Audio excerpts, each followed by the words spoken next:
뉴스 속보 전해드리겠습니다. 윤석열 대통령에 대한 헌법재판소의 10차 변론이었습니다.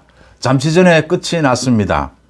가장 먼저 이제 10차 변론을 마무리하고 11차 변론, 그러니까 다음 주 화요일입니다. 25일 11차 변론에서 주로 윤 대통령의 최후 진술을 듣고 무제한으로 듣겠다라고 했습니다.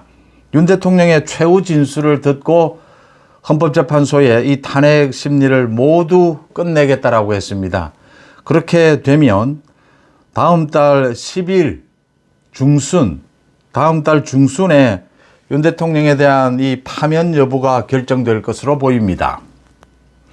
제가 법조인들을 취재를 하고 전체 이제 그러니까 윤 대통령의 비상계엄에 대해서 많은 검찰 조서도 있었고 헌법재판소의 탄핵 심리도 있었습니다. 10번에 걸친 많은 증인들이 나와서 증언을 했습니다. 오늘이 가장 중요했습니다. 오늘 홍장원, 그 다음 한덕수, 조지호 전 경찰청장까지 나와서 증언을 했습니다. 가장 중요한 증인들이었습니다. 오늘까지 마무리된 것을 보고 전체적으로 살펴봐서 그러니까 윤 대통령의 이 탄핵이 기각이 될 것이냐 인용이 될 것이냐, 앞으로 다음 주에 있을 윤 대통령의 최후 진술, 그 다음에 이렇게 됩니다. 지금 8명의 재판관이 있습니다. 재판장은 문영배 이 권한대행이 재판장입니다. 그런데 이 주심이 있습니다. 주심은 정형식입니다. 정형식 재판관이 주심입니다. 이번 이 탄핵 심리에 윤 대통령이 직접 임명한 유일한 재판관입니다. 이 8명이 모두 모여서 어떤 판결을 내릴 것인가 회의를 하고 결론을 내리고 난 다음에 주심이 이제 이 판결문을 쓰게 됩니다. 그러니까 비상계엄에 대한 많은 증인들 이 조사 결과입니다. 수사 조사 결과입니다. 이 결과는 윤 대통령에게 결코 유리하지는 않다. 그런데 그동안 헌법재판소가 이 문영배를 비롯해서 헌법재판소가 불공정하다라는 것이 분명하게 드러났습니다. 이 분명하게 드러난 이 문영배 이런 태도로 인해서 헌법재판관들이 4대4로 완전히 나뉘어져 있다라고 하는 것입니다. 헌법재판소가 이런 식으로 불공정 의혹을 받고 있는 상태에서 정상적인 이 대통령에 대한 파면 결정을 내리기는 쉽지 않을 것이다. 그래서 지금의 헌법재판소의 사정 이런 것을 본다면 이건 윤 대통령에게 굉장히 유리하다. 그래서 지금은 정말 안개 속이다. 어느 쪽으로 흐를지 다음 주에 있을 윤 대통령의 최후 진술을 들어봐야 한다. 이게 가장 중요할 수 있다. 왜 그러냐 한번 따져보겠습니다. 그러니까 8명의 재판관 이제 4명은 포기해야 합니다. 문영배를 비롯해서 4명은 그래도 합리적인 정형식 주심을 비롯해서 이 4명의 재판관을 대상으로 윤석열 대통령이 다음 주 화요일 25일에 최후 진술을 통해서 이 4명의 재판관을 설득할 수 있어야 합니다. 지금 거의 조사는 이제 오늘 증언으로서 끝난 것입니다. 윤 대통령이 최후 입장에서 이 비상계엄이 왜 불가피했고 다시는 비상계엄이라는 것이 없을 테고 앞으로 윤 대통령이 대통령직에 복귀하게 되면 국정 운영이 원활할 것이다 라는 청사진까지를 완벽하게 제시해야 한다. 그래서 4명의 재판관이 설득이 된다면 윤 대통령은 대통령직에 다시 복귀할 수 있을 것이다. 이렇게 읽히는 대목입니다. 오늘 그러니까 3명에 대해서 한덕수 전 국무총리 비상계엄이 필요할 수밖에 없었던 내용을 한덕수의 입을 통해서 다시 한번 설득력 있게 다 나왔습니다. 또 국무회의가 좀 형식적이었다, 문제가 있었다라는 것도 한덕수 국무총리가 인정을 했습니다. 한덕수 총리가 증언을 할 때 윤 대통령은 자리를 비켰습니다. 그 다음 홍장원이었습니다. 홍장원이 병원에 입원도 하고 있었고 그래서 오락가락했다. 자신의 메모가 또 자신의 진술이 오락가락한 것도 인정을 했습니다. 그런데 윤 대통령 측에서 이 홍장원이 소위 탄핵 공작을 한 것이다.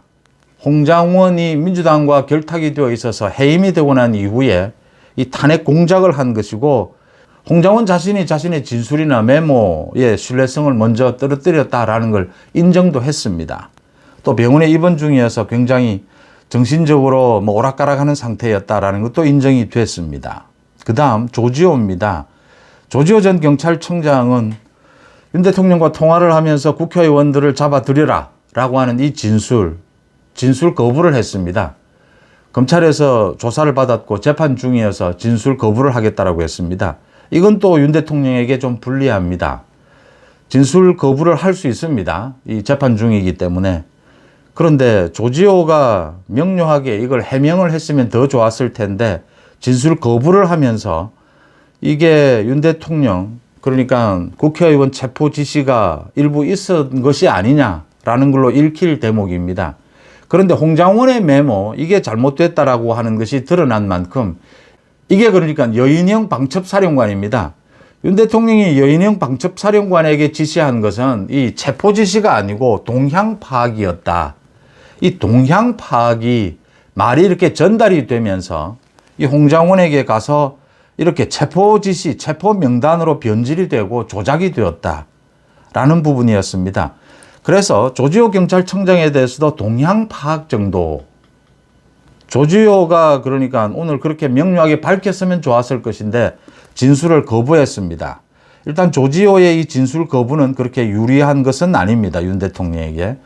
그래서 전체적으로 비상계엄, 이게 위헌 위법이어야 하고 그것보다 더 중요한 것이 대통령의 탄핵 여부를 결정할 때는 중대한입니다.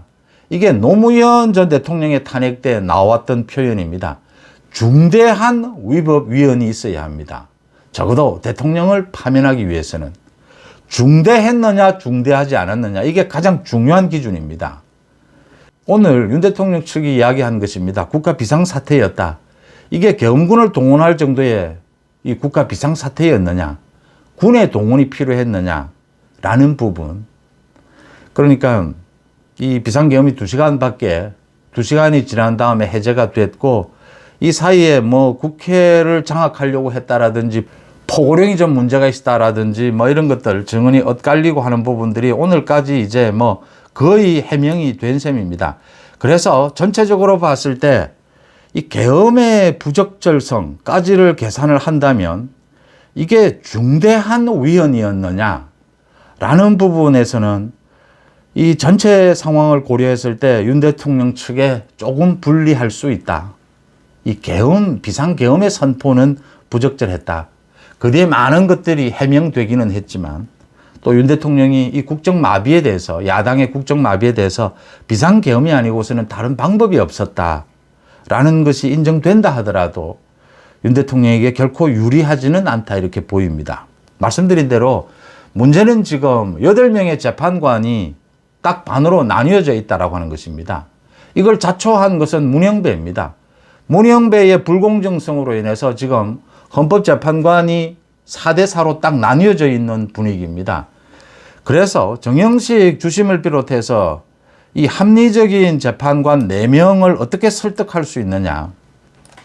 윤 대통령이 최후 진술을 통해서 이 부분이 가능해져야 합니다. 설득이 되어야 합니다. 오늘도 윤 대통령이 직접 이 진술에 나서서 이 이야기를 했습니다. 다시 대통령직에 복귀한다면 세대 통합을 통해서, 국민들의 통합을 통해서 이 대한민국 발전, 국정을 원활하게 수행하겠다라고 이야기를 했습니다. 최후 진술에서 나와야 할 부분들이 몇 가지가 있습니다. 계엄을 할 수밖에 없었던, 계엄군이 동원이 되어야 되는, 이게 경고용이다 뭐 이런 것보다 계엄군이 동원될 수밖에 없었던 간절한 사유 부분에 설명이 되어야 합니다. 그 설명이 될 수 있다면 지금까지 나오지 않았던 이야기들이 좀 나와야 합니다. 그러니까 민주당 이재명에 의한 29명의 줄탄핵, 국정마비, 뭐 예산 삭감 전부 초유의 일입니다. 이런 것들은 인정이 됩니다. 근데 이것보다 더 간절한 사유를 찾아내야 한다. 대통령만이 찾아낼 수 있는 일입니다. 대통령만이 국정 수행의 최고 책임자로서 느끼는 감, 그 부분에 대한 설명이 되어야 합니다. 그 다음, 이제 다시 대통령직에 복귀하면 이런 식의 계엄은 다시 있을 수가 없는 것이다. 그러니까 윤 대통령이 이 계엄에 대해서 여러 가지 그동안 해명을 하면서 한 것들이 오히려 불리할 수도 있습니다. 계엄이 또 발생할 수는 없는 것이다. 계엄이 추가로 또 발생할 수 있다라고 하는 이런 의심을 잠재울 수 있어야 합니다. 그런 부분에 대해서 설득력 있는 논리가 나와야 합니다. 그 다음 여러 가지 그 포고령이 잘못된 것, 정치 활동을 금지시킨 것이라든지 이 계엄군 경찰이 이 국회를 마비시킬 의도는 없었다라는 부분이 좀 더 정밀하게 검증이 되어야 합니다. 다른 것들은 이제 진술이 엇갈리고 있고, 다른 것들은 메모 이런 것들은 모두 공작으로 조작으로 더 치우쳐 있다라는 것도 이제 확인이 된 겁니다. 그런 부분에 대한 설득력입니다. 그러니까 윤 대통령이 대통령직에 복귀하고 나면 이제는 계엄에 대한 우려는 없고, 이제는 국민 통합, 윤 대통령이 생각하는 이 국정의 비전, 이런 부분들이 설득력 있게 나와야 이 계엄의 위험성이 줄어들 수 있다라고 하는 점입니다. 그리고 말씀드린 대로 4명의 재판관을 설득해야 합니다. 여기에서 가장 중요한 것이 문형배의 불공정성입니다. 문형배의 불공정성 2가지입니다. 가장 두드러진 것 2가지입니다. 윤 대통령 당사자의 동의 없이 검찰 조서를 전부 증거로 채택하겠다. 이건 형사소송법에 위반되는 것입니다. 위법입니다. 그 다음 탄핵소추안에서 내란죄로 국회에서 의결을 하고 재판에 넘겼는데, 헌법재판소에 넘겼는데, 헌법재판소에 넘어간 다음에 내란죄를 빼버렸습니다. 이 지금 재판하는 도중에 혐의 사실, 그러니까 탄핵 사유를 바꿔버린 것입니다. 가장 핵심적인 탄핵 사유를. 이런 건 전례가 없었습니다. 박근혜 전 대통령 때도 이런 내용이 아닙니다. 이렇게 핵심적인 탄핵 사유를 바꿔버린 것은 이건 부적절을 넘어서 이건 이 탄핵이 무효라고 하는 것입니다. 이 부분을 집중 부각을 시켜야 한다. 윤 대통령이 25일 최후 진술을 통해서 이런 부분에 대해서 설득력 있는 증거와 근거가 제시가 된다면 4명의 재판관은 충분히 설득할 수 있을 것이다 라고 읽히는 대목입니다. 또 하나 윤 대통령의 그 구속 여부를 결정하는 것, 제가 오늘 밤에는 결정이 될 것이다 라고 했는데, 재판부에서 신중을 기하기 위해서 윤 대통령 변호인 측에 이 추가로 의견서를 내라라고 했습니다. 아주 신중하게 검토해 보겠다. 의견서를 접수한 뒤에 판단하겠다라고 했습니다. 이것도 윤 대통령이 석방될 가능성을 좀 더 높이는 그런 것으로 읽힙니다. 이 변호인 측의 의견서를 보고 난 다음에 재판부가 판단하겠다. 윤 대통령에 대한 석방 여부를 판단하겠다라는 것입니다. 이런 부분들은 윤 대통령에게 유리하게 작용하고 있다. 어떻게 보면 싸움은 지금부터다. 윤 대통령에 대한 탄핵 심리, 구속 여부 마찬가지입니다.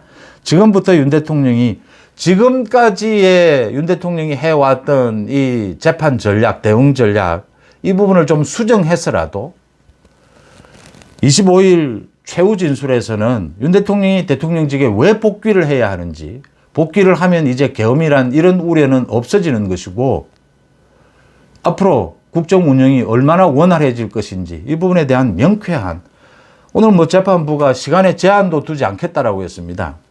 윤 대통령의 최후 진술이 기대가 되는 대목입니다. 또 4명의 합리적인 재판관들, 헌법재판관들이 대한민국을 지금은 생각해야 될 때입니다.